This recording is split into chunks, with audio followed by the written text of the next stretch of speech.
Our circumstances have shifted in the blink of an eye, as I listened to our internal chatter for any hope that humanity might not be a doomed race. I had seen the camera drone go through the portal faster than light, and I knew what the results would be. My hands lifted away from the steering column before I floated like I was in a dream. Let Laramac's ships gun me down. There was no point in living for a small military base in a universe we didn't belong to. I remained slumped over, weeping for the dimension that had been annihilated due to our failure now. Mikri took control of my spaceship, turning the nose back toward the base. Of course, the damn robot wouldn't even let me die. He'd keep me alive forever. Goody. I knew there was a standard issue sidearm stashed in the console, and there was nothing the Vaskar could do to stop me from turning it on myself. I thought long and hard about pulling it out. The words that Kapal had prophesied echoed through the radio, confirming what I already realized. All data reports that an object passed into the gap at faster-than-light speeds, an officer said in a rote voice, sounding as robotic as Mikri, perhaps stunlocked by the gravity of this all. Sol is destroyed.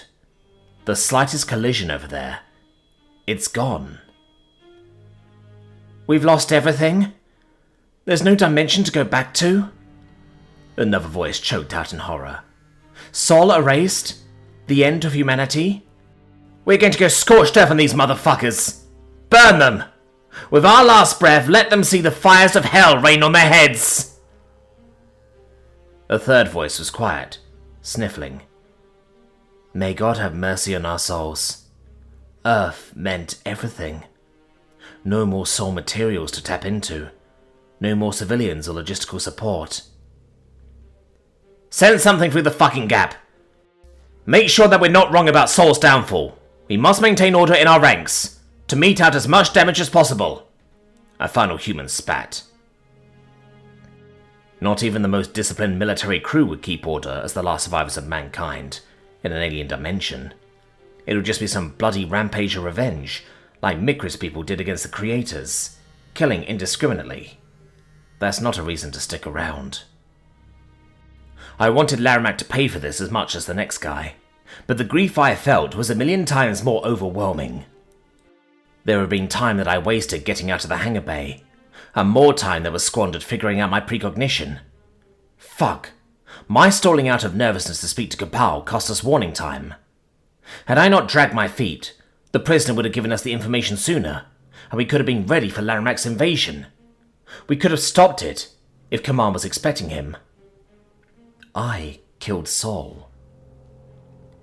Preston! Mikri screeched, as I pulled up the handgun with shaking hands. There are no hostiles to shoot. I have concluded that you wish to cause yourself to leak fluid. I'm sorry that I was useless, that I couldn't make the ships faster, that I couldn't give good enough advice on how to protect Sol. I'm sorry that I asked you to help us, which resulted in this event. I know this is my fault. I gave a delirious smile, waving the handgun around with reckless motions. It wasn't your fault, Mikri. It was mine. I was a liability to humanity, you know. They're all dead now. I think I'll join them. I don't want to survive like this. No siree. Please, do not do this. A machine's wishes must matter little at such a time, but Sophia needs you. She asked you to turn around and come home, so not all of humanity is dead. Listen to me. It is not prudent to make irreversible decisions while upset and irrational. I nodded, unclicking the safety. You weren't useless, Mikri. You were a good friend. I loved you more than any companion I ever had. And know that I'm sorry that this will hurt you. I'm very sorry. If it's any consolation, like you said, it was going to happen eventually anyway. Start a new life, with your own art and book clubs, and don't remember me like this. Remember harmonicas on the beach. I cannot forget anything. It is not in my capacity. Mikri was speaking rapidly, as the majority of the human fleet zipped in on Laramec with a newfound fury. Just answer me one question. Have you considered that we are missing one of the occurrences that Kapal spoke of? I hesitated, blinking my eyes open. It was hard to think for a soul-grinding despair. What? The human commanders expressing that Sol is destroyed has already happened, but there have not been messages from Sol about the barrier lighting up with negative energy. Logically, these are communications from Sol that have not yet happened. This would imply the dimension's continued existence in the future, and that Kapal may have confused the order of events. Sophia's voice cut into the feed, sounding hopeful all of a sudden. You're right, Mikri. Sol might not be dead. That makes enough sense, I agreed, lowering my pistol. We thought the Aleutians were going to attack us, but... Maybe they acted to save us, Preston. Why did we think them sinister when they were never hostile toward us? The Aleutians didn't make it impossible to leave, and they could have. Shit. I need to weigh the possibilities. Don't you dare do anything stupid, Y chromosome, when that's still a real possibility. I'll reach through the console and smack you. Fine. How long do we need to wait to hear from Sol? Sol aside, the Gap's data monitoring station is a few light minutes away. If they're still there and Kapal's predictions were alright, they will send a message any moment now. Know that I am here with you all, as long as I am needed, Mikri stated. I will do anything to provide comfort and elevate your neurological state.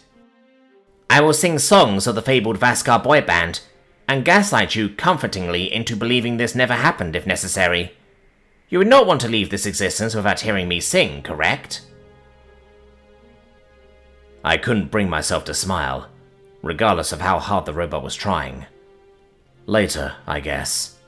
Write me a love song to croon, if, and only if, Sol survives. The spark of hope had affixed itself to my brain, as I knew damn well that Sophia, Mikri and Kapal were all leagues above my intellect. What they said about the negative energy flash was logical, since it had yet to come to pass. There was no telling if that barrier lighting up wasn't part of harming our dimension, just starting a chain reaction that led to its destruction. Either way, a message from Sol meant there'd be at least one final transmission I could hear from the rest of humanity. It would be my way of saying goodbye, at least. Under normal circumstances, I'd be ecstatic about willing boy band Mikri into existence. I know the poor tin can will be devastated, but I need my people to go on. Period. Your biological skin, tissue that holds blood within. Mikri wailed, in an off-key tune that sounded like a damn what song. You're goofy and eat all the time. I want you to know that you're mine. Here, Preston, I'm using my voice. Stay. You have no choice. And this song is cancelled, I sighed. I told you, not unless Sol survives. Yes, I know. Your qualifier has been fulfilled. Listen. I tilted my head, honing in on every word as Mikri played the first of messages from Sol. Keelam, we're getting strange activity spikes from the Sol barrier. Massive discharges of what appears to be negative energy, lighting up everywhere with staggering readings. We're wondering if you've any idea what caused this. The barrier around Sol isn't to keep humans in, Kapal chattered over the radio. It's to keep objects out. None of the ESU transmissions detected any object emerge from the gap, so the camera drone didn't make it through at all. The wall was triggered and prevented it from passing through. Sophia's relief was evident in her voice. The Aleutians saved us. They were never imprisoning us, Kapal. They knew the danger of objects coming through their portals from any party, so they wanted to protect us. A sealed bubble was the only way. Just look. The border's discharge didn't harm us at all. I don't understand, though. The Aleutians do not involve themselves and are largely indifferent to the happenings in the galaxy, so long as you bend a knee and don't get in their way. Why take such a special interest in you? I know their research is heavily invested in mapping out all dimensions and enhancing their travel capabilities. They must have some end goal beyond just your harsh physics. I see everything. Everything. The grey aliens only prohibit travel because it drives organics insane, but it doesn't for us. We can pass through the gap. Maybe they'd want our help with that, or even welcome us. It's always been an assumption that the Aleutians didn't wish for us to leave, that they wanted to keep us contained. We just watch them negate Laramac's particle, like our guardian angels. We have to talk to them, to thank them for what they've done. I tucked the gun away, pursing my lips. So, humanity is really okay? The Aleutians had protections by the gap all along? I'm beyond grateful. I don't know how any of us could have gone on without Sol. You may not be morose anymore, Preston, Mickery said sternly. Laramac's master plan failed. Just like his Viagra. That prick needs to pay for everything, like we said. Give me back control of the ship. No. You are in no condition to fight, and were not cleared to fly by the ESU. Your interference is unnecessary. The others have got him. It's over.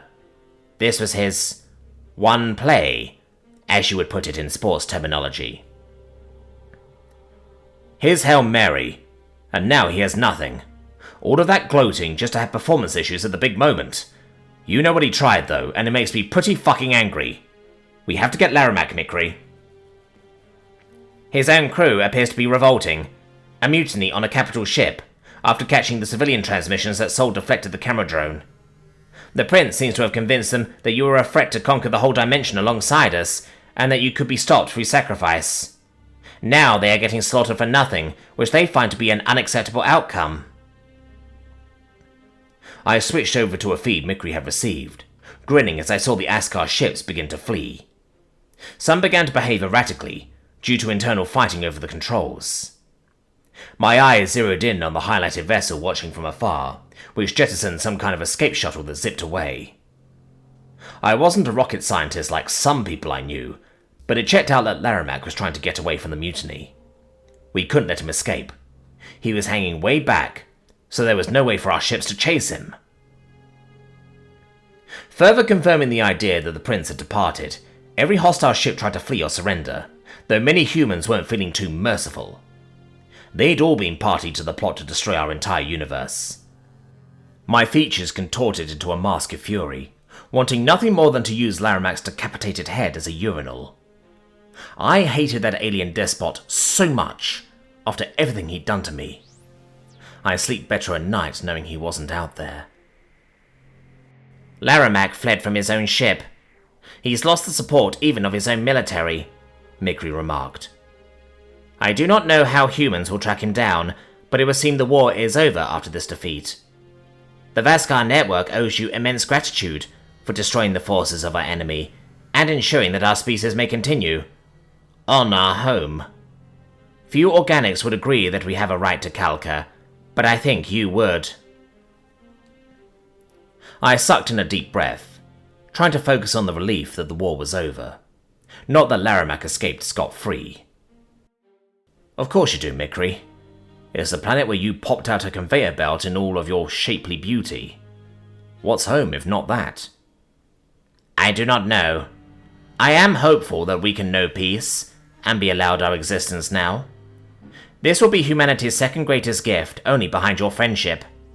With Sol's survival, my disposition is characterized by the utmost happiness that your species will be a part of my future, that I will not lose you. I nodded to his words, and tried to take the victory lap, in spite of my disappointment at Laramac's getaway. Humanity had triumphed in our first, and hopefully final, Keelan War, and we might be able to enjoy a peace as well, now that it seemed the Aleutians weren't a hostile party to take on. Our tasks would be to orchestrate the Vaskar's coexistence with other organics, and to situate ourselves on this side of the gap. At face value, it seemed like a happy ending. Open and closed. Book shut. Yet something, perhaps a precognitive whisper, told me that this success was only the beginning of humanity's journey as the new interdimensional power on the block.